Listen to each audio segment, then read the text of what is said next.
what's going on? It's not doing We're what it's live, supposed so we can talk about to. how animes doesn't seem to be working Yeah. So then they'll pull it out from away from us. Yep. right. They'll Sure take it word. away and we'll have to do some more work. Yeah, Yeah. exactly. They're like, you guys complain too much. We're out of here. All right, we'll start the intro. Good morning, everyone. Good morning, everybody. Here we go.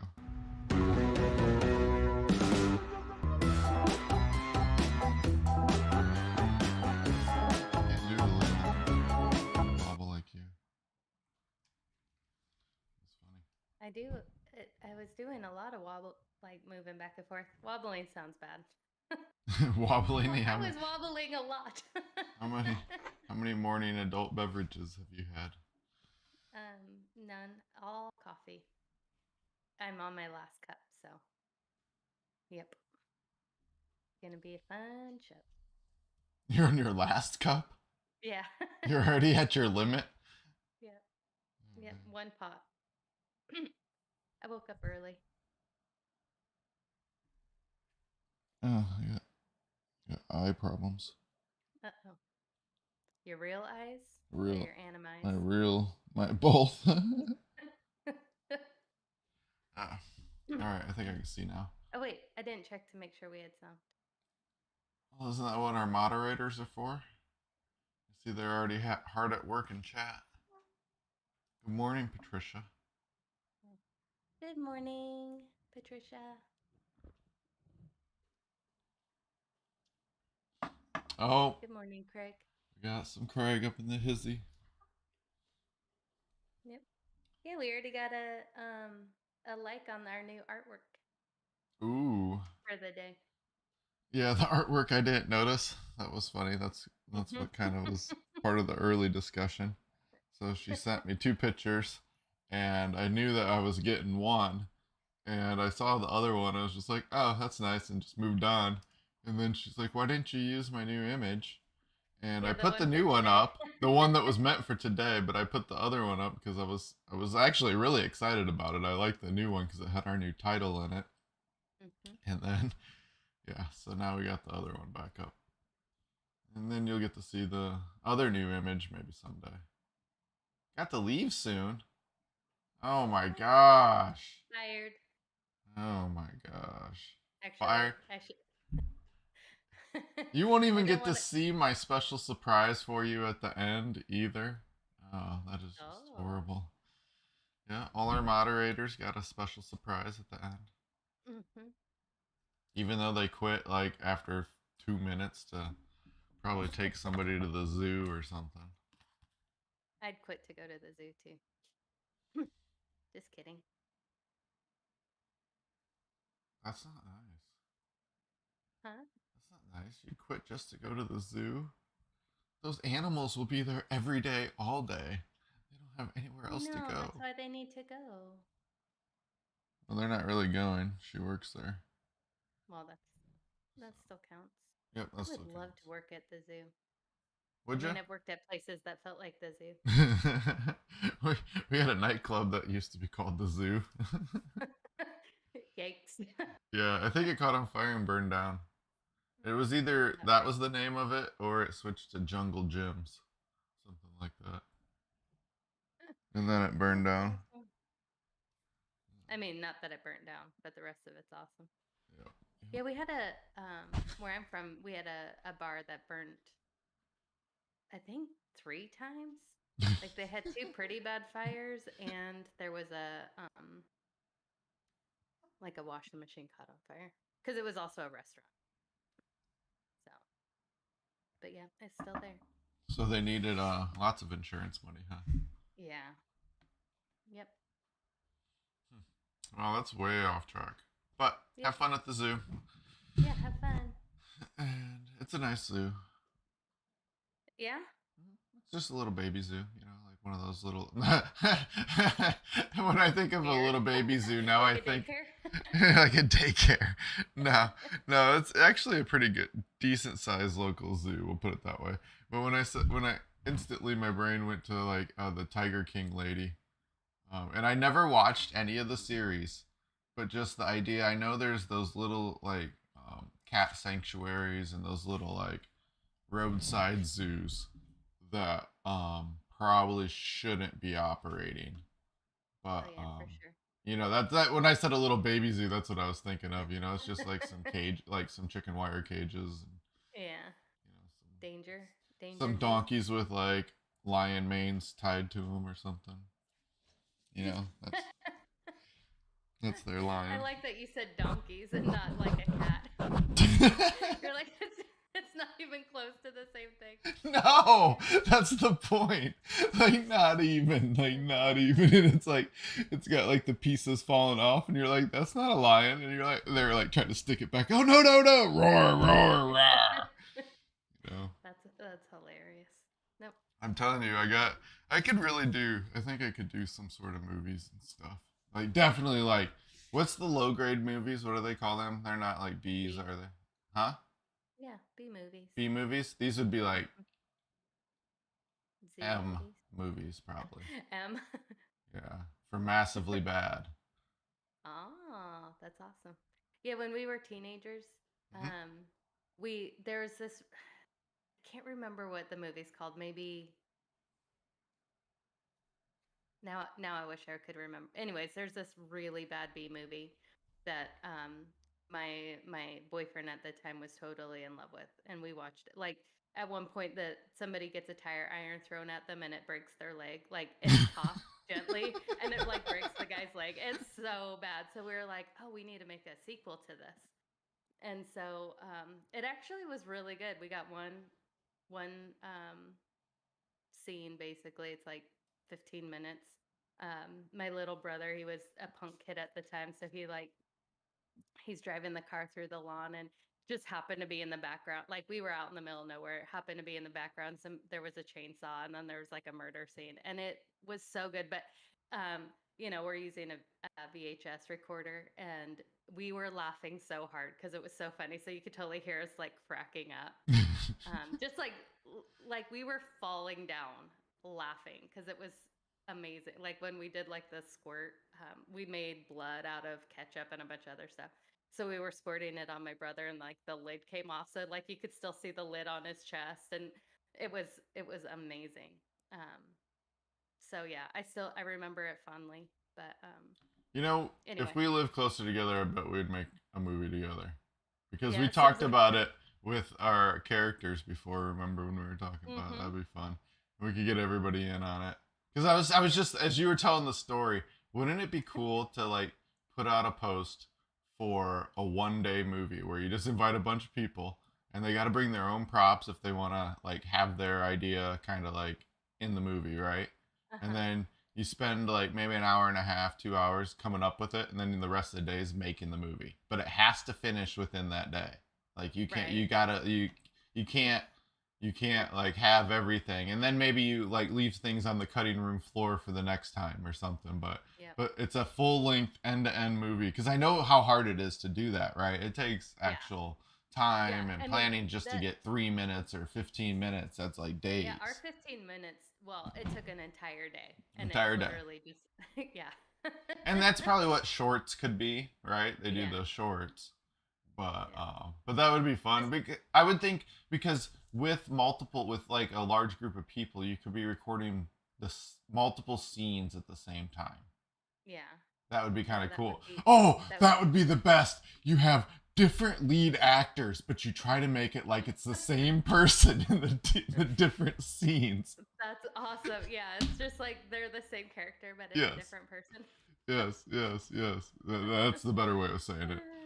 Um, That's awesome. Yeah, that would be so good because then that would lend to their acting skills because you'd be like you just put your little twist, but you'd have to stay in character of that character. That would be cool. That would be really Yep, funny. I like it. And then everybody would get to like because then you wouldn't have people like oh this person's the lead. No, you have like five leads or something. You know what we could also Uh, do since we are far apart is do something similar, but everybody where they are has oh to film their section, and then we just put it all together. Like there is a script, and each person yeah, has a scene, and they have to, and then we have to like mesh it all together. That would be that hilarious. would be cool. That would be really cool.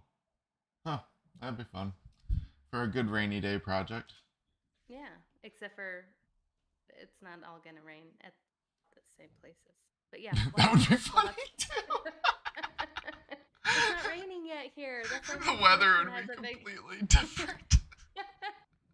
You're like, why is there a palm tree in the background now?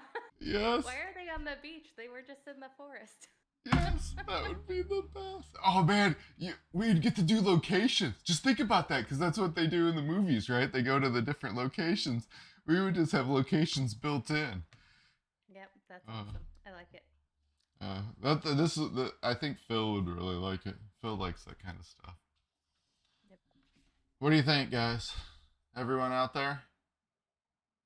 You like our movie idea? Nobody likes it. I know. There was like it's silence last. Like, when is the show starting? Yeah. When's the show actually starting? Oh, that's the best. All right. So I guess we'll start the show. Well, thanks everyone for joining and waiting patiently while we did whatever that was.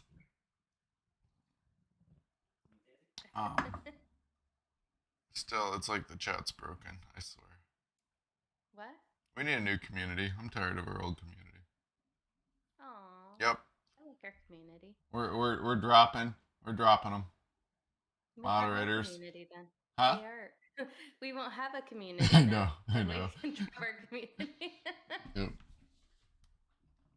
They did their initial chats like in the first minute, and then it was just like before we started. Yeah, before we started. Yes. That's exactly it. Mute. Oh. Are we mute? That would be really sad. Oh my gosh. I think we are. No, they're all muted. No, I'm muted. I can hear you. Oh, you can hear me? Never mind. It's because I have a bar missing. Nah, we muted. No, I just listened to us and I could hear you. Yeah. No, we're good. It's when I have the extra videos on, it gives me an extra bar. So. We aren't listening. Yeah, she's just tuning us out. All right. That's awesome. We have an exciting show that is going to be more of what you just heard. So buckle in for a fun ride. What do we got? I was thinking that we had already shown this, and I almost deleted it off, but it was me and you watching it, right? Yeah. After we watched this, I watched a bunch J'ai dessiné une different ones. I gotta turn off the sound because that's way loud. All right. If you aren't watching this one, I'm gonna make big. I'm gonna try to zoom in, but this is a purely video. I'll try to just I guess we'll talk about it afterwards, right? Because I don't want to ruin it. It's just kind of cool to watch, right? Yep. So I'm going to full screen it. Ooh, that worked. Here we go. Nouvelle histoire dans une photo de mon bureau pour te parler de mes vacances. I love stuff like this. Oh my gosh. Why'd it have to buffer?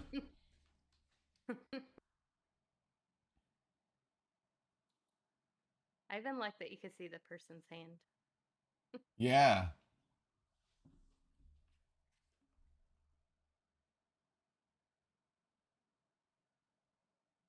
So if you're just joining us, this is one image that he keeps zooming in on.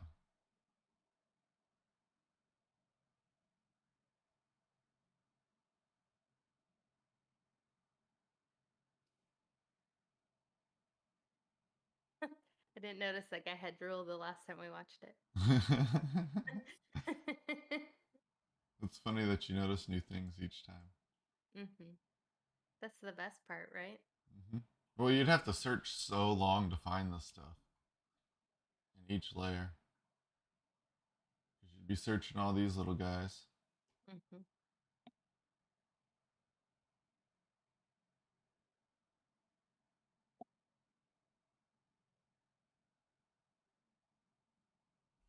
Oh, that's it. So, what it was the video was an artist drew an image where you could zoom in on various points of it, but zoom in on like picture frames, and that if you kept zooming in on that picture frame, it would have its picture, but that whole picture would be something you could zoom way in and find another little picture inside of that. And there was ones where there was like a pocket watch picture, and looking through binoculars, and just all these different reflections. So it was pretty cool. It was very cool. I like that. Nothing more. I want to figure out how to do it. Oh, you want to figure out how to do it in ours? No, not for ours, but just in general. Yeah, my art isn't there. The artist was Vasquez. Go with that. Vasquez. Very cool. Very cool. Just a cool little video. There's lots of other artists that do it, and you can Google it and find tons of stuff where they have videos of people just zooming in. MIT is busy at work helping our drinking water because we need to turn salt water into drinking water, right? Mm-hmm. With the push of a button. With the push of a button. MIT researchers have recently developed a portable desalination unit that can remove particles and salts to turn seawater directly into drinking water. The suitcase-sized device, weighing less than 10 kilograms, requires less power to operate than a cell phone charger and can also be driven by a small portable solar panel. So, for those that dream of Waterworld days, you can finally have clean drinking water from the ocean instead of your own body. There you go. But as Bear Grylls has demonstrated many a times, your own body produces lots of good drinking water. I don't know about good. Yeah, he does. There is a reason that your body's getting rid of it. He does make a face every time he takes a swallow, right? Yeah, yeah. I think it's in a pinch. In a pinch. In a pinch, it's acceptable, but I wouldn't just start drinking it. That sounds disgusting. It automatically generates drinking water that exceeds World Health Organization quality standards. Well, usually the quality standards are pretty low because it just is the way it goes. The technology is packed into a user-friendly device that works with the push of a button. Unlike other portable desalination units that require water to pass through filters, this device utilizes electrical power to remove particles from drinking water, eliminating the need for replacement filters, greatly reduces long-term maintenance requirements. That's pretty awesome. I mean, the filters are so expensive. I mean, I never, done anything like this, but I mean, just even for your filter systems, they're not cheap, and they go fast. Their unit relies on a technique called ion concentration polarization, ICP. ICP? Yeah. Insane Clown Potsy helped make this. Yep. Juggalos. The scientists must have been juggalos, right? They totally were juggalos. Which was pioneered by Hans's group, more than 10 years ago. Rather than filtering water, the ICP process supplies an electrical field to membranes placed above and below a channel of water. The membranes repel positively or negatively charged particles, including salt molecules, bacteria, viruses. As they flow past, the charged particles are funneled into a second stream of water that is eventually discharged back into the water that you'll eventually grab back out of again. Where does it get discharged if you're living on the boat? Where are you going to put it? Back in the ocean. And then eventually, after everybody drinks all the good water, you're going to have just a bunch of funneled particles of bad water. But that'll probably take a long, long time. That'll take a while, yeah. It's just funny, right? Where'd Yeah, you no. dispose of those bad stuff? No, just Send it to space. no, don't send it to space. Let it. Yep, just refilter it. Process removes both dissolved and suspended soils, allowing clean water to pass through the channel. I mean, conceptually, it makes a lot of sense. Yeah. I was looking at how solar panels work in the last few months, and it was really interesting.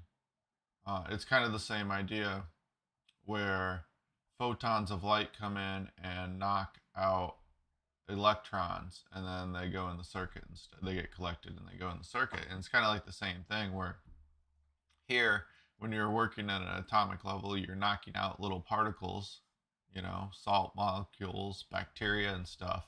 You're pulling them out of the main water channel. Pretty much the same idea. I mean, in totally, it's totally different, but it's the same kind of, like when you look at the picture in my head is the same, because you have the picture that they would show. So anybody that would want to do the visual image in their head is like, you have stuff sandwiched in, you have layers. It's kind of like an Oreo cookie. That's what it would be. So you would have an Oreo cookie, and you'd have the two membranes on the outside, and the water would be in the center. And what they're doing is those membranes, it looks like the membranes repel the positively or negatively charged particles, which then would allow the water to flow through them. So it's kind of like, in a way, like the electrons that escape the little solar cell. So they do the same thing with solar cells. They sandwich it in between things, and when the photon of light comes in, then it knocks things out of it. But it's kind of the same idea. It's just like an Oreo cookie, and you either have stuff that traps things, the two outsides of the Oreo, the cookie shell, or it allows certain things to pass through it and trap stuff in the middle. And then they either get rid of the middle, or in the case of a solar cell, it's when it completes the circuit and it kind of just stays the same. Oh. Interesting. If that helps anybody. I'm sure it does. Darcy's like, yeah, it didn't make any sense, but maybe somebody out there. I never thought about it before, so I could picture it using my imagination. Your imagination. Now you have an Oreo cookie, and that's how they filter water. Yep. You're like, you're looking next time, huh? What was that? Anytime anyone says solar, I'll just think of an Oreo cookie. Yeah, I was gonna say, yeah, you're filtering water, and you're like, how do they? You're pouring water on top of an Oreo cookie. Jeff said that you could filter water through an Oreo cookie. How does that work? Yeah, that's bad. Mm-hmm. Oh, we lost a viewer over my explanation. Oh my gosh. It was probably Craig going to the zoo. No, Craig's still there, and then he's gonna leave, and then we'll be down to 2. No, you're right. That's probably Craig. Electrical bacteria may help clean oil spills and curb methane emissions. All right. A small boater moat. Can you make this text bigger? Yeah. It's tiny. Oops, wrong one. I was zooming a different page. You just want to see those ads for Comcast Business better. Is that good? Yep. Excellent. Thank you. A small motorboat anchors in the middle of the Chesapeake Bay. Shrieks of wintering birds assault the vessel's 5 crew members, all clad in bright orange flotation suits. One of the crew slowly pulls a rope out of the water to retrieve a plastic tube about the length of a person's arm and is filled with mud from the bottom of the bay. Why getting so quiet? Because we don't know what this tube may contain. As the tube is hauled on board, the stench of rotten eggs fill the air. And then out leaps Swamp Thing. Swamp Thing comes out of the ocean. Aw, he doesn't live in the ocean. He lives in the swamps. Oh. like his name suggests. I was trying to be like one of the storytellers. Sorry. Yeah. I don't know. It just didn't The work. Swamp Thing was in I some know. of He the was in a swamp. well, yeah, but he was in some of the Constantine. Oh, was he? He got Comics, yeah. elevated to be a real superhero instead of just No, a. they don't like each other. Uh, I don't know how their relationship started, but yeah, they hate each other. In fact, I liked the show Swamp Thing, the old one. Hmm. It was I interesting. never It was a saw little it. scary. Was it? Well, just he was a little creepy. I mean, they really Yeah, didn't he's cut corners on him. yeah. You're like, I'm never going to the swamp again. Chesapeake Bay mud is stinky. Yeah, you think what's settled down there in the bottom of Chesapeake Bay. Ugh, it'd be gross now. It used to probably be so clean way back. He just sounded real stinky too. The smell comes from sulfuric chemicals called sulfides within the mud. They're quite toxic. Great. Yikes. Now scientists are studying how these living electrical filaments. What do they got? I cut too far. Cable bacteria used to power chemically that cable bacteria use that power to chemically rewire their surroundings. While some microbes in the area produce sulfides, the cable bacteria remove those chemicals and help prevent them from moving up into the water column. By managing sulfides, cable bacteria may protect fish, crustaceans, and other aquatic organisms from a toxic nightmare. They're kind of like guardian angels in these coastal ecosystems. Now scientists are studying how these living electrical filaments might do good in other ways. There's plenty of evidence that cable bacteria exert a strong influence over their microbial neighbors. Yeah. The next step, he says, is to figure out how to channel that influence into a greater good. What is cable bacteria? I skipped that. Yeah, you did.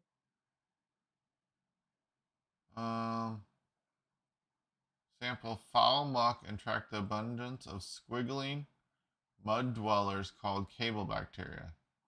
The microbes are living wires. Their thread-like bodies, thinner than a human hair, can channel electricity. Okay. All right. They're just out there, I guess.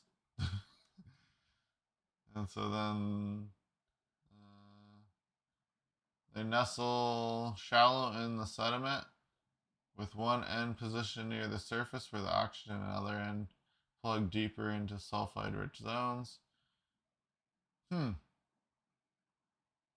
It's interesting because I've spent a lot of time on the lake and rubbing that black muck all over my body when I was a kid was common. Now I'm reading about the toxicness of it. Right. Probably not a good idea. You rubbed that stuff on your body? Gross. Yeah, I don't know. Turn into mud people like Swamp Thing. I want to be a mud person. Yeah, I don't know. I mean, no other reason than just being silly kids. No, that's awesome. When we lived on the lake for a little bit when I was a kid, and we did everything we could to not touch the mud because it was disgusting. Yeah, that's part of the. I mean, maybe it was more of a boy thing. Yeah, probably. But at the same time, I think even my sister did it. She'd have to speak for herself. I don't remember if she did it or not. Yeah. I mean, it starts with throwing it at each other, and then you just end up rubbing it on yourself. Oh no, yeah. No, well, our mud was real. It wasn't like grainy mud. Like, I mean, there's mud, and then this was like squishy, like a slimy squishy, like a, gross. It was gross mud. Yeah, it's gross. It's fish poop. And that's what we, knowingly know what that was. That's what we thought it was. So yeah, it wasn't. It was just gross. Yeah, but it was fun. Would I do it now? No. There was a pause there. Maybe. Well, sometimes you gotta get it in the mug, so I mean, your legs get covered in it, but I wouldn't put it on my face. That's what the cable bacterium looks like. Pretty cool. I like. It's pretty cool looking. Pretty It cool. looks like a. Looks like a bacteria. LED lights. Helps counteract the lethal phenomenon. So the fatal buildup of sulfides in oxygen-starved bodies of water can trigger mass die-offs of fish, crustacean, and other aquatic life. The lethal phenomenon can occur after fertilizers, sewages are washed into seas or lakes. It triggers the flow of nutrients can trigger algal blooms. When those nutrients are depleted, the blooms die. Large quantities of organic matter sink and accumulate on the sediment. And these things eat it up. Cool. Very cool. Now they're trying to make more of it. Yep. They're trying to harness the bacteria's abilities to tackle oil spills. That's really cool. Especially if it's something that's already in the water, you know? Mm-hmm. I mean, you always just have to, what does putting too many of these things around in the water do? Yep. And if its negative is less than its positive, then this could help a lot. Yeah. Oil spills are super bad. Yeah, they're very bad. I mean, yeah, is having too many of these in the area worse than an oil spill? Probably not. Yeah, I mean, and then can they help with nuclear waste like Fukushima or Fukushima, whatever the nuclear reactor that's still dumping nuclear waste into the ocean that everybody chooses to ignore? Yep. And we're not big environmentalists. This is just stuff that's facts of life. That we live here. You know. Yeah. It's just So yeah, that's great because I was thinking it makes me think of this other kid that I think he was in his teens and he invented a good way to clean up oil spills or plastic out of the ocean. It was like a giant net. Oh yeah. So. Well, Not saying a kid made this, but it would be young adults helping at MIT or just young adults, and probably other professors too. What were you gonna say? Yeah. What? I was just wondering if when you said about toxic waste, like, is it have another toxic Avenger? A little toxy. They'll be no. Little Toxie? Yeah. Is that like? Well, because the Toxic Avenger they called him Toxie in the show, and then these guys are little Toxies. Little Toxies. What about wasn't that one? Wasn't there the Earth guy that flew around too? Yeah. Captain Earth Planet Saver? No. Oh man, I used to know the whole song. You used to know the song. I did. Is it Captain? Oh. Captain Environment? I don't know. Oh well. All right, break time. Yep, and I'll see if I can find. Oh, you're gonna find it. Yep. Right. Yep. See you in a minute. What's that? What is a no? Oh, whoa. We gotta prepare for that Wednesday's episode. Oh yeah. Yikes.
walks into a bar and orders a beer. The bartender says we don't serve food here. That's so stupid.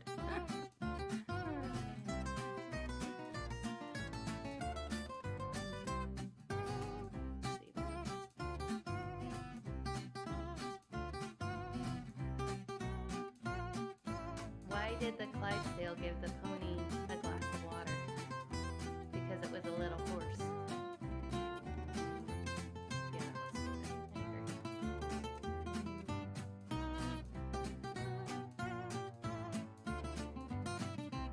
It's funny, they can't hear your jokes. Why did the Scarecrow win an award? Because he was outstanding in his field. Yeah, that one was stupid too. The first one was good. It's funny, can't hear your jokes over the music. That's okay. It's okay? Yeah. No, it's not. It's unacceptable.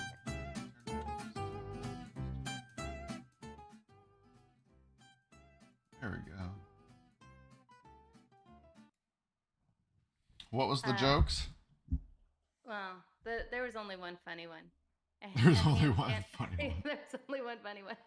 A ham sandwich walks into a bar and orders a beer. And the bartender says, we don't serve food here. That's so stupid. Captain Planet. Captain Planet. Zero, gonna take pollution down to zero, I think. Captain Planet and the Planeteers. Yep.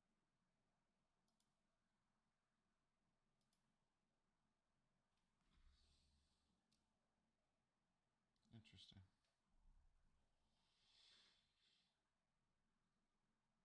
All right. Deep breaths. Time to go. Too much coffee today. Too much coffee.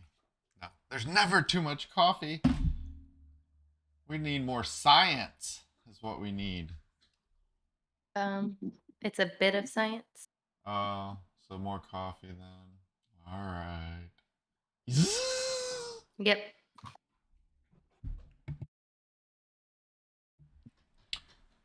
You know what scientists are also up to? What? Oh, gross. It's so disgusting. I forgot about this one. I'm going to have Scientists are turning spiders into necrobots. Yes, you heard that right. Oh, what? Look at what? For a second, it looked like I had hair because of the little thing behind me. Never mind. Continue. I'm sorry. When mechanical engineering graduate student Faye Yap saw a dead spider curled up in the hallway, it got her thinking about whether it could be used as a robotics component. You know, that's how you look at dead spiders in the corner. Turning dead spiders. Scientists have great imaginations. Do they? Yeah, it's disgusting, but good for them.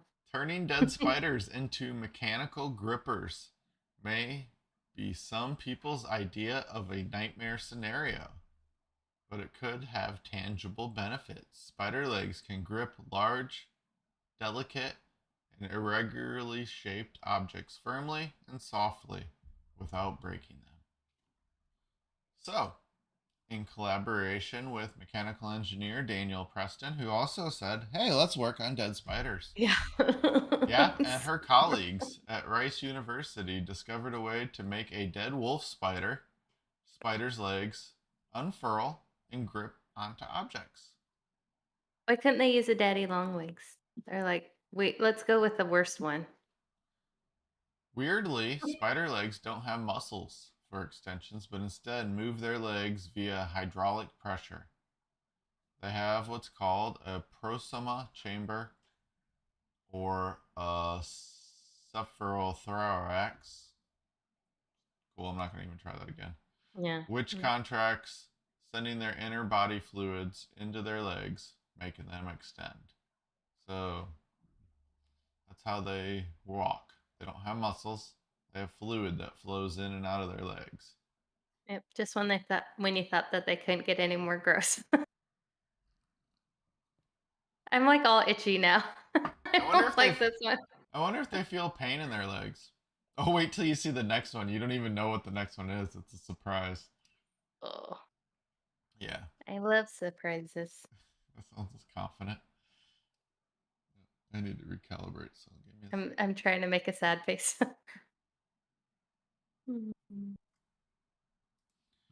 Weirdly, so the team inserted a needle into the spider's prosoma chamber and created a seal around the tip of the needle with a glob of superglue. Squeezing a tiny puff of air through the syringe was enough to activate the spider's legs, achieving a full range of motion in less than 1 second. That's hilarious. They're totally MacGyvering this poor little spider. Yep, They're like, all we need is a needle, a and some dead glue. spider, and some super glue. We can grab stuff. That's how they break out of prison. That's Yep. oh my gosh. That's what the prison breakout scene is. They're trapped Yeah. in some wooded, like jungle prison, right? Yep. And there's this giant spider that is just the size of Andre the Giant's hand. Gross. That's disgusting. I don't like where this is going. How about the size of a penny? That's Andre the still scary. Giant's hand, and they have to first they gotta sacrifice a person to kill the spider, like nicely, because they just like let the spider eat this person, and then it gorges itself, and then it dies because it ate too much, and then they stick the needle in the back, and then they're able to use it to grab the guard's keys, and because I don't want them murdering the spider, that wouldn't be nice, So he's just knocked out. Yep. I was just thinking you could scare the guards, but then yeah, I forget you got to get out still. Yeah, Okay. you gotta get the keys. So then they puff air into the back of this giant spider. uh, there you go. Isn't that a good image? No, it's disgusting. Oh look, here it is. Oh, Look how cool it is. Grab stuff. All right, so disgusting. you Oh, get the idea, right? yeah. Well, Makes me guess wanna what else throw up. scientists are up to? I don't know. Scientists revive cells in pig organs after animals' death. What could this mean for humans? So we moved on from necro spiders to necro pigs. They are bringing pigs back to life. I'm glad I ate a few hours ago. That's all I have to say. Researchers at Yale University, the last one was Rice University, say they have been able to restore blood circulation and other cellular functions in pigs a full hour after the animal's death, suggesting that cells don't die as quickly as scientists assumed. With more research, cutting edge technique could someday potentially help preserve human organs for longer, allowing more people to receive transplants. Isn't this such a nice, That's happy awesome. story? Yeah. Yeah, this one doesn't have. I keep thinking I'm seeing spiders out of the corner of my eye. Seriously, this is so gross. There was one on our car window on the outside. I was driving. Well, luckily I was stopped at a stoplight, but it started crawling across the window, and I took my foot off the brake. Like seriously, I'm gonna get. I knew it was there, but it was huge. It was really big and disgusting. Anyway, yep. I almost caused an accident because there was a spider on the outside of my car. Gross. That's Sorry. funny. Yep. Because now I got spiders out of the corners of your eyes. Yeah, I keep thinking I'm seeing like things moving, and I'm all itchy now. Good. I hope you're happy. Mission accomplished. Doom Patrol. We like that. I like that show. Where do you see that at? Oh, down at the bottom. Gotcha. Yeah. I was looking at the director and the NACAD and all the live science ads that I got to battle. No. DeepMind has discovered the structure of nearly every protein known to science. Wow. Researchers achieved the feat using program AlphaFold, which DeepMind first developed in 2018. Released publicly in 2021, the open source program can predict a protein's 3D structure from its sequence of amino acids, the building blocks that make up proteins. A protein structure dictates its functions. So the database of 200 million protein structures identified by AlphaFold has the potential to help identify new protein workhorses that humans can make use of. Hmm. Let's see, what can we do? Deep dive into proteins. Proteins are tiny, inscrutable puzzles. They are produced by organisms ranging from bacteria to plants to animals, and when they are made, they fold up in milliseconds, but their structures are so complex that trying to guess what the shape they'll take is nearly impossible.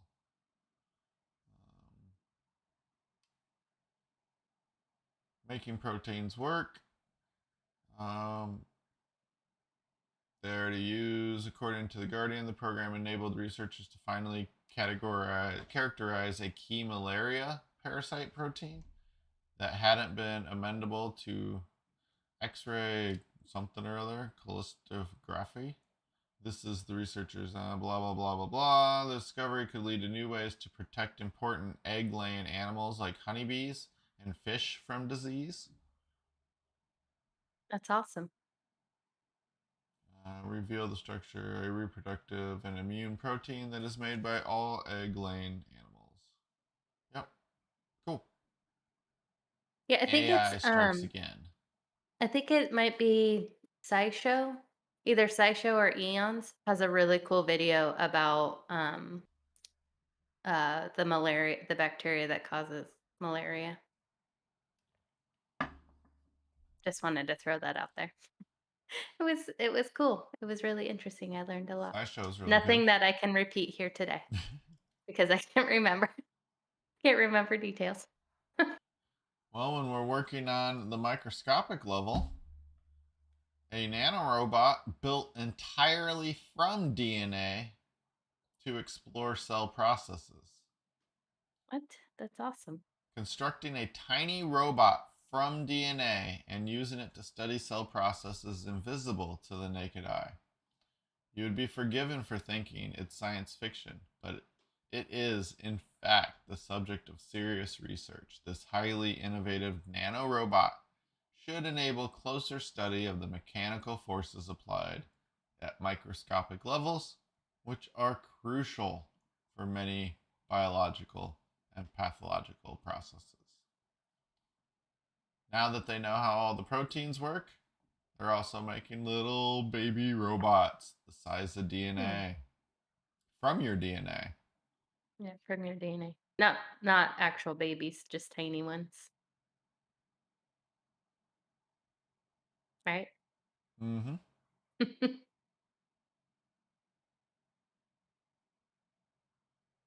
I'm just trying to see if there's anything. This enables researchers to design a nanorobot composed of 3 DNA origami structures in nanometric size. It is therefore compatible to the size of a human cell. It makes it possible for the first time to apply and control a force with a resolution of 1 piconewton. Piconewton. Namely, 1 trillionth of a newton, with 1 newton corresponding to the force of a finger clicking a pen.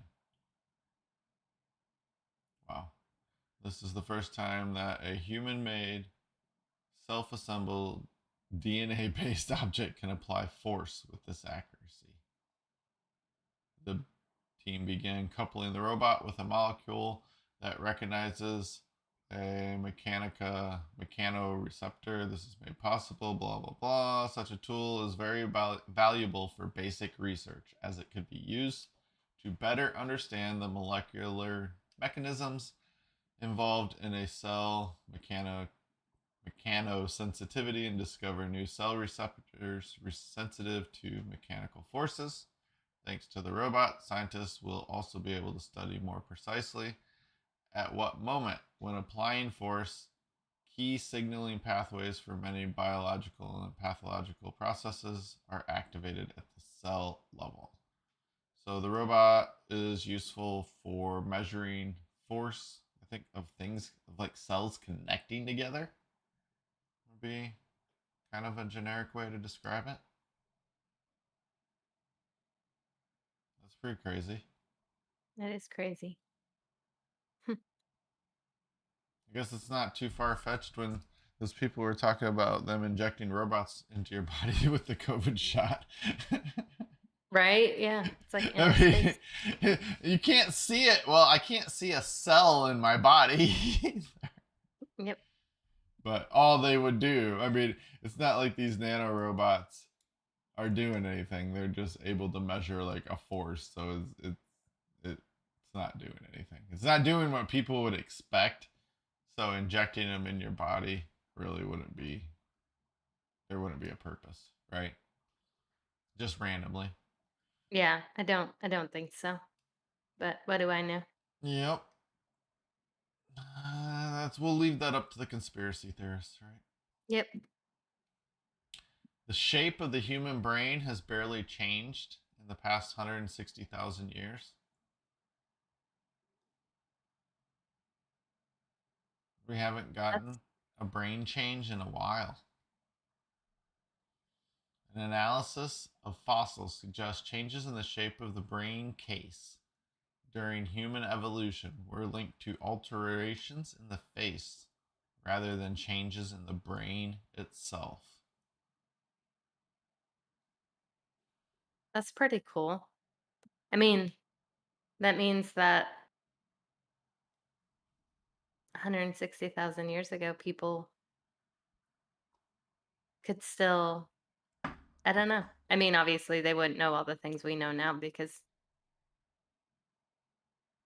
how could they? But that's, I mean, their ability to understand and learn and everything. That's pretty, I like that. The cranium or brain case of early modern humans dating back to 200,000 years isn't much different in size from those today, but has a significantly different shape, suggesting that the brain has become rounded over time. Like everything else. Just like cars, yeah, everything. Oh, Leading. I meant like bodies. Oh, That's funny. I was thinking of just like stuff in the world, all the different shapes. Everything just gets prettier. Uh, the leading hypothesis is that changes in behavior, such as development of tools, art, cause the shape of Homo sapiens' brain to change, in turn, the skull that protects it. But fossil evidence is scarce, and there are many interacting forces at play. It is simple for a skull with a large face to house a large brain, for example, but a small face complicates the matters. The team was surprised to find that while the size and proportions of the skulls from 160,000 years ago were largely comparable to the children today, adults looked remarkably different than those of modern adults, with much longer faces and more pronounced features. There's little evidence dietary changes changed the heads. So our brains are just the same as they've always been. We just got more stuff crammed into them. Just rounder. And they're rounder. Humans may not be able to handle as much heat as scientists thought. What? Didn't we just talk What? about heat and how much we could handle? We can handle it all. I guess not. Guess not. More than 2,000 people dead from extreme heat and wildfires raging in Portugal and Spain. Wow, that's a big opening line. I know, that's awful. High temperature record shattered from England to Japan. Overnights that fail to cool. This was back in the end of July. Brutal heat waves quickly becoming a hallmark of the summer of 2022. And even as climate change continues to crank up the temperature, scientists are working fast to understand the limits of humans' resilience to heat extremes. Recent research suggests that heat stress tolerance in people may be lower than previously thought. If true, millions more could be at risk of succumbing to dangerous temperatures sooner than expected. So, what's our temperature range?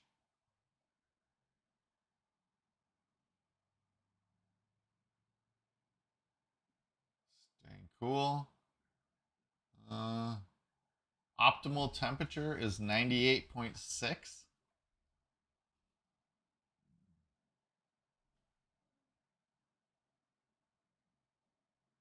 For Fahrenheit people, 37 for Celsius. But it doesn't say what our how is, oh, here we go. How is hot? How hot is too hot? The theoretical wet bulb was 35 degrees, considered to be the point beyond which humans can no longer regulate their body temperatures. But recent laboratory-based research by Bulicio and his colleagues suggests that in general, real-world threshold for human heat stress is much lower, even for young and healthy adults. This new research puts closer to 30 or 31 Celsius, right? Celsius. What does that put that at for Fahrenheit people? I will look right now. And then that changes with humidity. 87.8.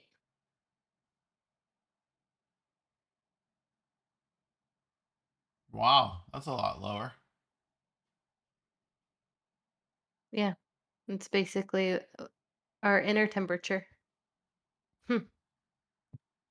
Ranging from, but the wet bulb, in hot, dried conditions, you want to go as low as 25 degrees to 28.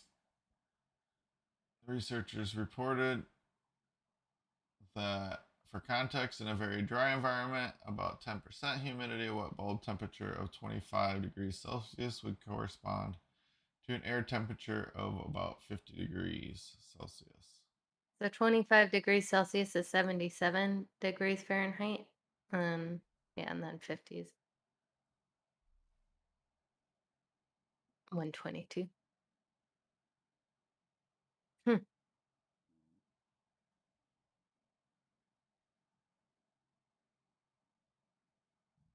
That's Hmm. scary. Up in the Northwest, it's been in the hundreds for getting into the hundreds during the day, but luckily in the evenings it's been cooling off for the most part. Be careful. Inform the public. Stay cool. One of the considerations is for the body to quickly acclimate to temperature extreme. So if you aren't used to the heat, be careful, be careful, be careful. Yep, that's it. Yeah, even if you are used to it, be careful. People feel like because they're used to the heat, they can just go out and do whatever they want. You got to make sure you have water with you. When I lived in Arizona, that happened a lot. They didn't take water. Yeah. Yeah, I remember a few times on the news it'd be like so and somebody went for a walk, they didn't have any water and now they're not home. People are looking for them because it'll be on the news pretty quick. And often, I mean, sometimes they wouldn't make it back because they didn't have the water and they got Or off their they path or wouldn't make whatever. it back. Yeah, well, not alive. Yeah, I know. It was just, Yeah. it was like, whoa. Yeah. Well, while you're trying to battle the heat, cook some burgers. Hey, yeah. And here's the quickest way to do it so you can get back inside in the air conditioning if you have air Right? conditioning. Flipping the patty about 3 to 4 times is key. If you have a hankering for a hamburger, Math may have some time-saving cooking tips for you. You didn't know we are a comedy show, a science show, and a cooking show. Yep. That sounds And we're delicious. bad at all those. Yeah, not good at any of it. Horrible. If you... Oh, I already read that line. See? Already bad at the show part. That's the comedy portion. Oh, that was the comedy portion. Oh. Yeah. Increasing the number of times a burger is flipped from one side to the other reduces its cook time by nearly up to 1/3. So when you see the guy at the grill or the lady at the grill, the person at the grill, there we go, the person at the grill, flipping the burgers and they can't walk away for a few seconds, well, here's the reason. They're trying to save themselves some time.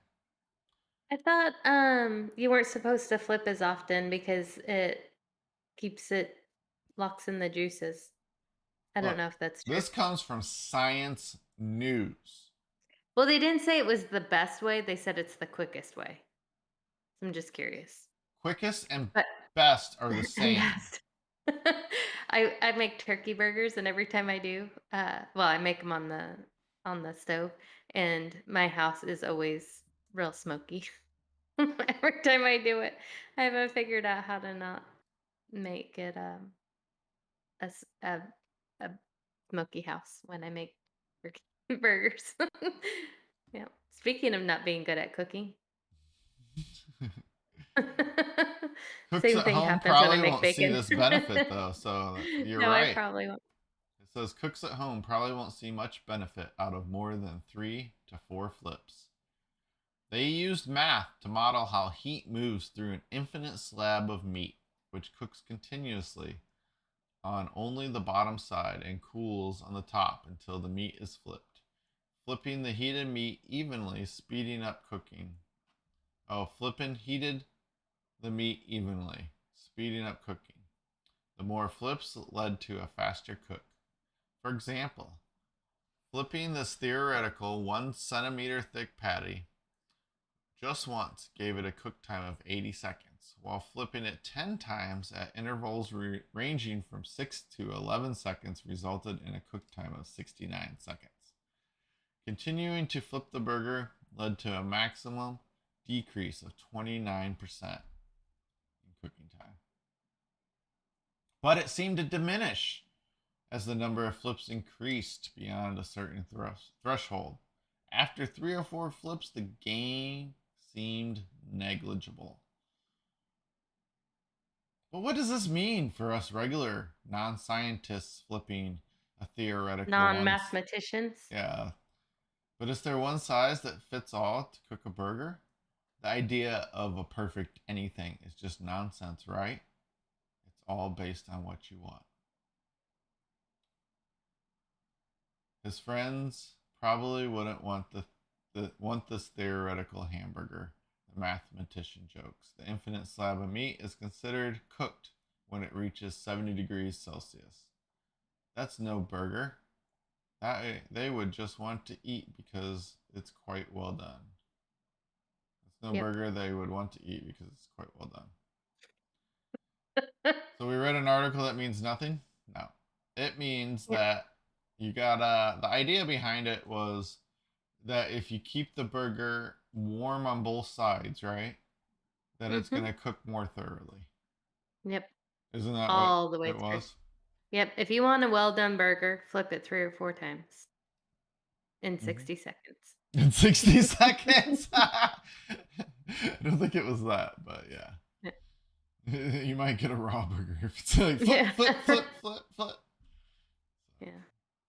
But flipping is probably recommended. Oh yeah, you still want to. Yeah, I would still flip a burger. And while you're flipping your burger, you can clean your air conditioner. Oh yeah, we need that. So well, I mean, we're renting now, so. So, what are some tips on? Ew. Do they have them just listed out? Lastly, other ways. Okay. Nope. Nothing. It's not like just 1, 2, 3. So we gotta read a little. Oh, I like this as the sun. Can you make it bigger? Thank you. Okay, so we have, if you have essential, she broke down into 3 simple steps. First, you want to turn it off. Oh yeah, that's a Step good 1. idea. Yep. Let me repeat step 1. Turn off the air conditioner Yeah, before you start right. working on it. That might mean cutting the power to it, turning off your furnace. You need to consult your owner's guide or whatever, right? Yeah. Turn it It off. should just be, yeah, turning it off at the thing. Next, yeah, it says carefully. She purchased a fin tool to carefully comb through the coil and scrape off the layer of grime. The fin tool not only clears away built up dust, but it also helps. Okay, so she's working on the fan part. I've seen this in other videos. The dust that builds up on the fan right here, you want Mhm. to clean off. So you probably take off this protective grate, and then you want to clean your fans. Very easy to do, right? But Yeah. refer to step 1 before you reach Yep. into it. Yeah. What was step 1? Um, make sure it's on and then stick your hand in there.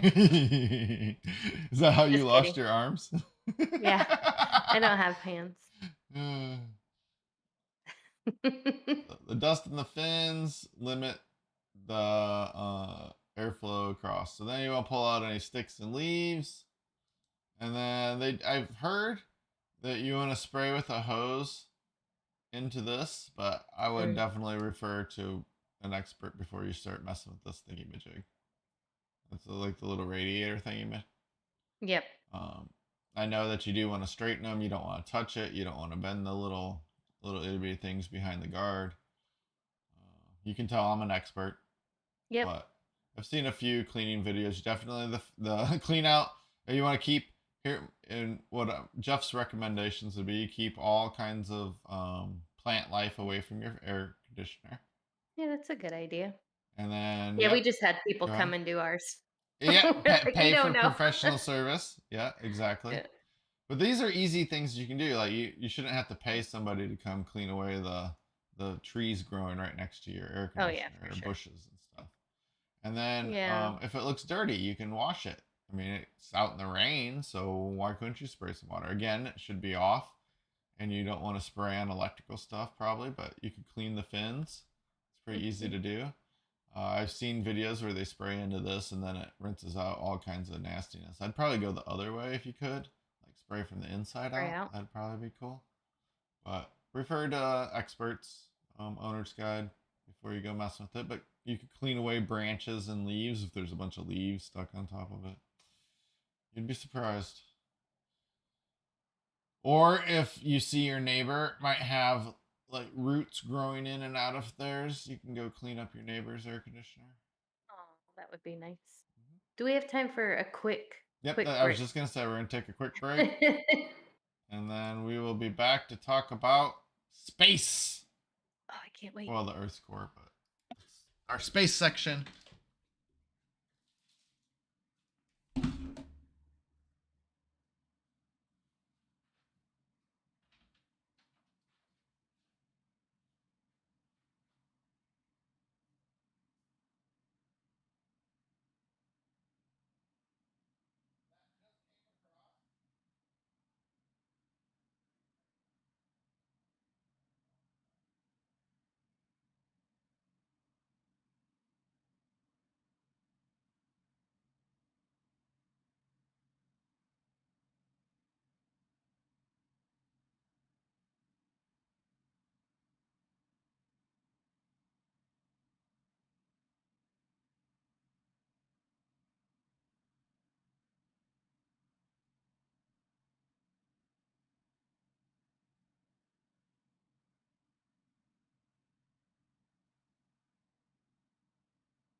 You back too? Also, In addition. So many different words for the same thing. Do I need a joke? Let's see if I got a joke. I can find a joke real quick, but you will be able to hardly bear it. Ha ha ha! Why did the bear dissolve in water? Because it was polar. Ha ha ha! What do you call a bear with no teeth? A gummy bear. Why did Mother Nature only make one yogi? Because when he tried to make a second one, she made a boo-boo. How do you start a teddy bear race? Ready, Teddy, go. Why do pandas like old movies? Because they're in black and white.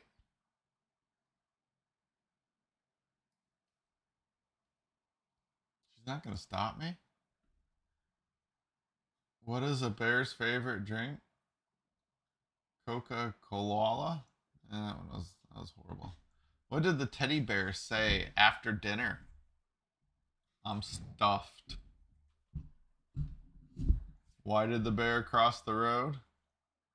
It was the chicken's day off. Guess her definition of quick and mine is different. What do you call bears without ears? Bees? What does Pooh eat at parties? What? Blueberry pie. Why What? did Tigger look in the toilet?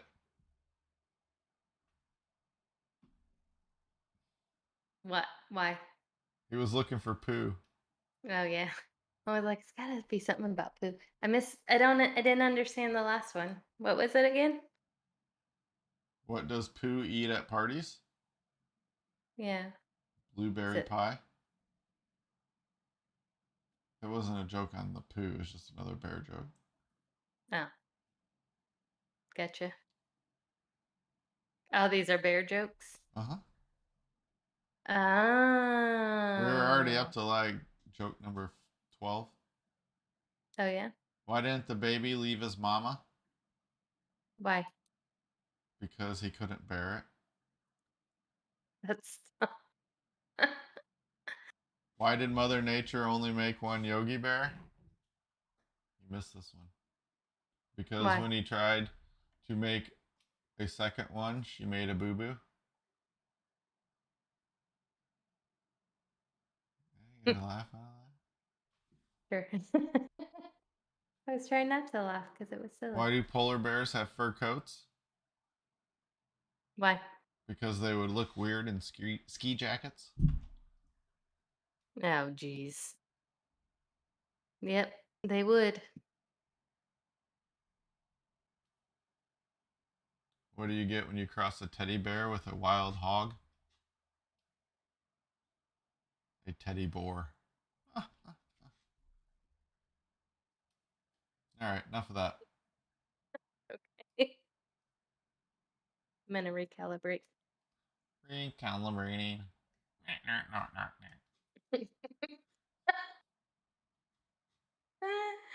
That was excellent. Congratulations. For 50 years, a new theory of the Earth's core began solidifying. In the beginning, scientists believed there was an interstellar gas cloud of all the elements comprising the Earth. A billion or so years later, then Earth was a globe of concentric spheres with a solid iron inner core, a liquid iron outer core, and a liquid silicate mantle.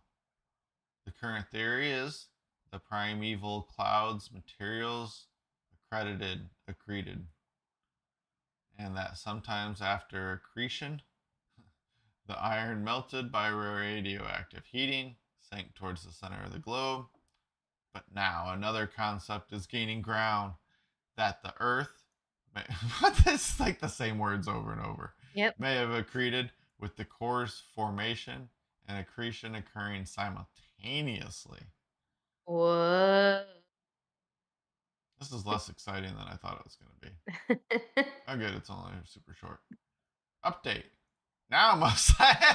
Well, they must have cut it off because whatever was there wasn't probably true.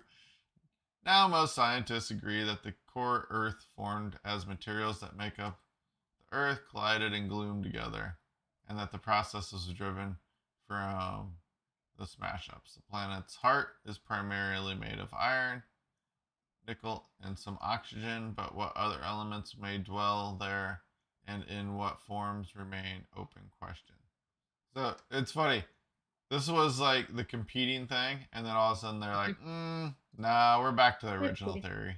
Well, it says in 79. So that was a while ago. Pretty cool. Yeah. The JWST has spotted a weird, distant galaxy with almost no heavy elements. Yep. What?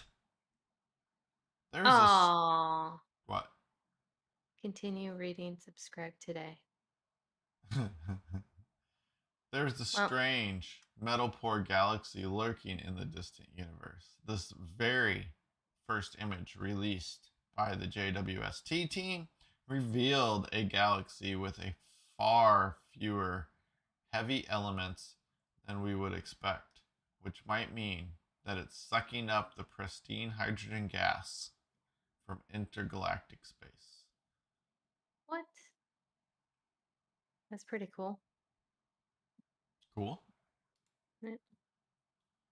The James Webb Telescope may have just found its first supernova. We suspect it's a supernova. Ooh, that's what that is?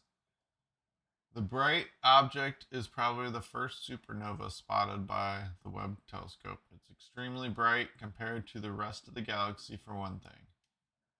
Okay. Twice, 5 days apart, the object dimmed just slightly over those 5 days. Classic supernova behavior.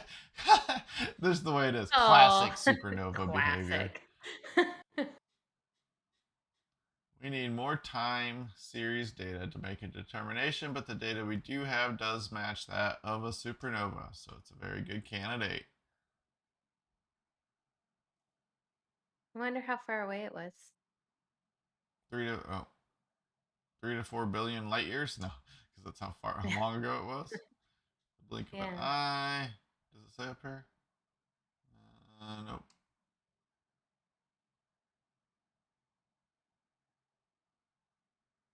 It looked like I said it in that first paragraph below the pictures, but that's Really? below the pictures. Down here? Mm-hmm. Well, no, not exact. The next paragraph down. You said it. You want to keep rolling There you past?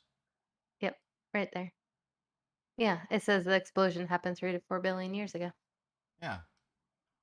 Does that mean I that's thought how many light years away it is? Yeah. Yeah, it says it's between 3 and 4 billion light years away. So astronomers are seeing the slowly fading light of an explosion that happened 3 to 4 billion years ago. The actual death of the star takes a fraction of a second, but the resulting fireball takes days to grow and brighten, then gradually fades away over the next few months. That's crazy. It's on the Webb telescope's only been out there for what, a couple months, 3 months? Mm-hmm.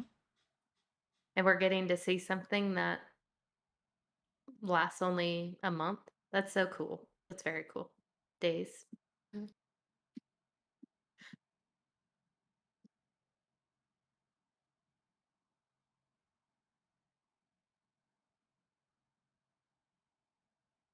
I'm just looking to see if they described anything else. That's about it. Cool. Oh, is this? Here we go.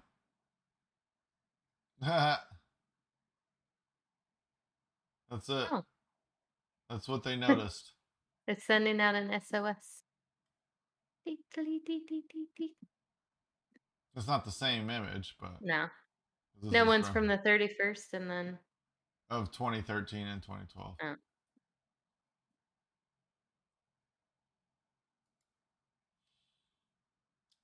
The Webb telescope also captured a colorful Cartwheel Galaxy. Look at that. So beautiful. It is beautiful. The James Webb telescope has peered through time and huge amounts of dust to capture a new image of the Cartwheel Galaxy, revealing the spinning ring of color in unprecedented clarity. Located around 500 million light years from Earth in the constellation Sculptor, the Cartwheel gained its shape during a spectacular head-on collision between two galaxies. The impact sent two rings expanding from the galaxy's center like ripples in a pond after a stone is tossed into it. A smaller white ring remains closer to the galaxy's center, while the outer ring with its spokes of color have been expanding into the universe for around 440 million years.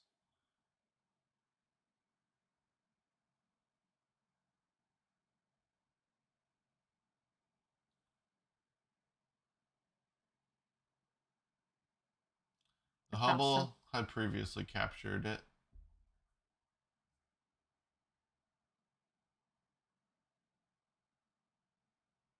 and it believed it was a spiral galaxy. But now, since the Webb captured it, it's a Cartwheel Galaxy.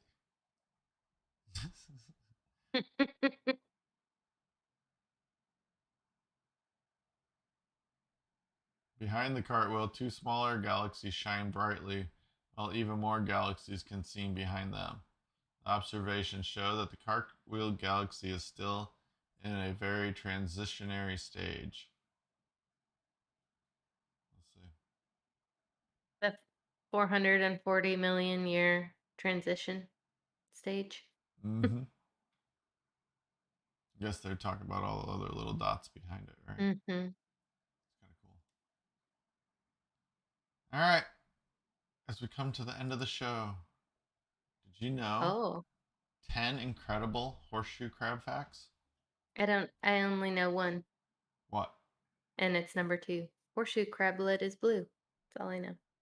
Well, number one, they predate dinosaurs. I didn't know that. Just how old are horseshoe crabs? Scientists have discovered fossils of their ancient ancestors that lived about the same time as this Cartwheel Galaxy collided. That's awesome. Dinosaurs first Amazing. appeared about 200 million years ago. So these Can we things are make this bigger? Yep, Thank you. 500 million years old. Horseshoe crabs went on to survive the extinction event that wiped out dinosaurs. 4 species survive today. One is found in the Atlantic coastal waters of North America and the Gulf of Mexico, and 3 are found in Asia's coastal waters. They have not evolved much in the past 200 million years, which is why they are often called living fossils. As you pointed out, their blood is also blue.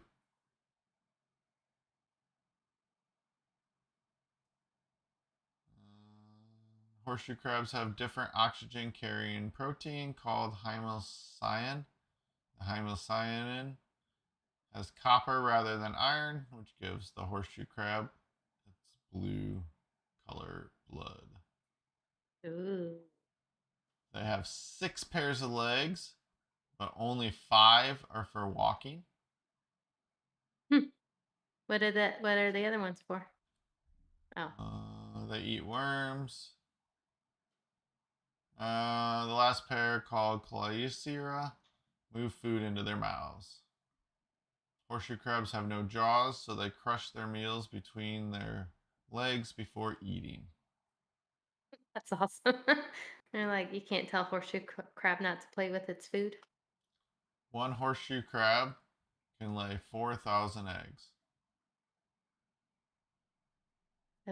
They breed from May to June. They swarm beaches to lay their eggs. They arrive in huge numbers during high tides that coincide with full moon or new moons. And then they lay their eggs. Horseshoe crab babies look just like adults, but with translucent shells. It takes 2 to 4 weeks for a horseshoe crab egg to hatch. And they emerge smaller than the eraser of a number 2 pencil. And with nearly see-through shells, the baby horseshoe crabs find shallow, sheltered water to live in. They molt several times in their first year, shedding their old shells to reveal new shells underneath. Their shells darken as they age, and they get older. I found a picture of a baby horseshoe crab, and it is stinking cute. I'll put it in our chat.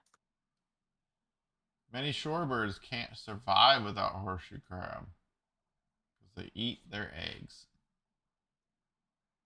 No wonder they have to lay so many. Did you say 4,000? Mm-hmm.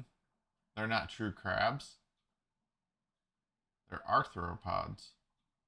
They're most closely related to scorpions, your friends the spiders, and other crustaceans.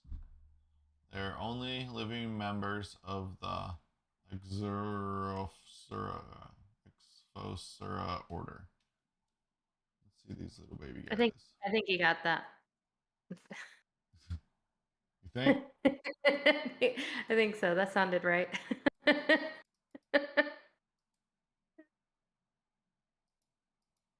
No? I was trying to get the link. Oh. Oh, there he is.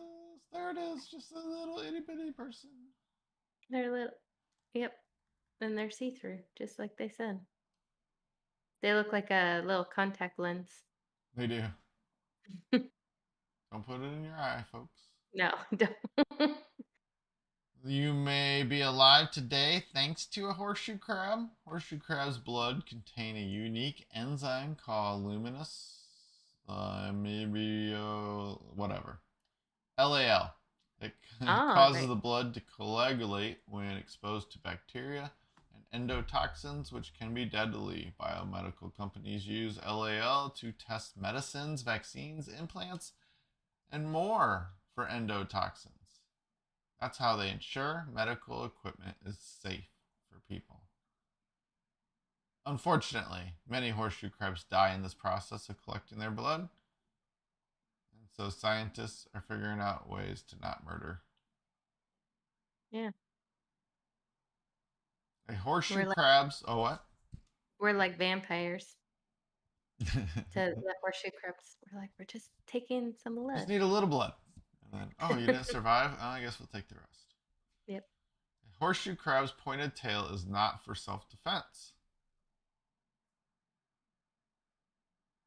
When a crab gets stuck upside down, it uses its tail, called a tilson, to flip over. Horseshoe crabs can also use their tilson as a rudder to help steer as they swim upside down. Luckily, horseshoe crabs are not powerless against predators like sea turtles, sharks, and gulls. Their tough shells are good shields. The final cool fact. Like scorpions, horseshoe crabs glow in the dark. What? Or in UV light. Yeah, that's it. Under ultraviolet or black light, scientists don't know why horseshoe crabs and scorpions fluoresce, but younger crabs with lighter shells glow brighter than adults. Yay! That was Horseshoe crabs are cool. They are cool. And they're super old, and don't mess with them. Just look at them. Yeah, I watched the thing on SciShow last night about living fossils. They said that horseshoe crabs, even though their shape hasn't changed a lot, their genomes have changed a lot. Ah, it's interesting. Yep. I'd go into more detail, but again, I don't have any details. Well, that brings us to the end of our show. Yep, we made it. Thank you, everyone. We all made it. Staying along with us for this wild, crazy ride that is our Saturday morning with coffee and some science. Yep. Just a bit. Yeah, it was fun. Just a bit. It was nice to be back for Saturday show. Yes. It's been a while. That is great to be back for you and me. Jeff's like, I like the other Darcy. Well, I was trying to think of how other Darcy would feel. And I don't think she would feel very good, but I think she feels relieved. I don't think she has any feelings. Oh, she does. It's like she told me she does. Oh. Like that AI? Like the AI, yeah. Exactly like the non-alive AI. The sentient Lambda. Is it Lambda? Yep. Lambda. Thank you, Patricia, for thank moderating. you. I didn't see, since Craig was slacking, we know you were holding down the porn fort. Oh, that sounds weird. That sounds weird, especially since you're talking to your grandma. Like, this is a weird conversation, and I feel uncomfortable. Now you feel uncomfortable. Nope, that was awesome. Well, here we go. Our new surprise at the end. We're getting more professional. We have professional artwork being done. We have professional positions being filled. There's everyone showing up. Everyone's showing up. We've hired a lot of famous scientists to work on our show. And they want their credit, so here we go. Thanks everyone for tuning in. And let's see what we got. Don't forget to subscribe and hit the notifications. Oh, is that what we're supposed to say during this? Just at some point. It went slow and then it goes faster. It's kind of funny. I like it. It's good. Yeah, we're gonna have. What, you didn't like? Was the speed That's too much? hilarious. No, I liked it a lot. I was trying to read it. I know, and it was like that was across a long. Really, I thought 30 seconds was too long. I like that we're still here. Yeah, like, it's an outro, but we're still here. Us.